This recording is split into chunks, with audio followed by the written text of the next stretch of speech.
Bangladesh premier league BPL এর ১১তম আসরের ticket নিয়ে বিতর্ক যেন থামছেই না। আসর শুরুর আগে থেকেই টিকিট নিয়ে বিক্ষোভ আন্দোলন হচ্ছে। বৃহস্পতিবার মিরপুর শেরেবাংলা জাতীয় ক্রিকেট স্টেডিয়ামে মুখোমুখি হচ্ছে ঢাকা ক্যাপিটালস দুর্বার রাজশাহী এবং ফরচুন বরিশাল রংপুর রাইডার্স।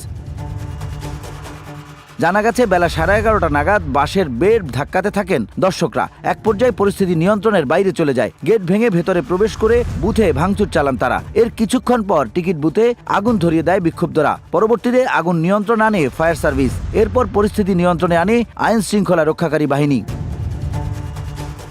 কর্তৃপক্ষ বলছে বিপিএল এর টিকিট না পাওয়ায় ক্ষোভ থেকে উৎসুক জনতা বুথে আগুন দিয়েছে এবং ভাঙচুর চালিয়েছে। এই ঘটনার পর জায়গাটিতে নিরাপত্তার চাদরে ঘিরে ফেলেছে আইন শৃঙ্খলা বাহিনীর সদস্যরা। বর্তমানে পুলিশের পাশাপাশি সেখানে সেনাবাহিনী ও র্যাব মোতায়েন করা হয়েছে। এর আগে বিপিএল এর উদ্বোধনী দিন টিকিট না পাওয়ায় হতাশা ছিল দর্শকদের মধ্যে। এমনকি ক্ষুব্ধ দর্শকদের হাঙ্গামাও দেখা যায় মিরপুর স্টেডিয়াম এলাকায়, যার বহিঃপ্রকাশ ছিল স্টেডিয়ামের মূল গেট ভাঙচুর। VOD Bangla news desk.